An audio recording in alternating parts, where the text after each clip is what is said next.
Ұлы дала тарихым алтын бесігім, бабам қорғап қалдырған қасиетті жерім. Қабанбай, бөгенбай, ерліктің үлгісі, Наурызбайдың рухы, намыстың белгісі.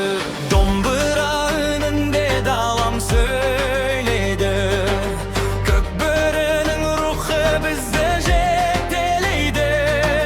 Бірлік болса ғана ел мәңгі жасайды, қазақ деген халық ешқашан жасымайды.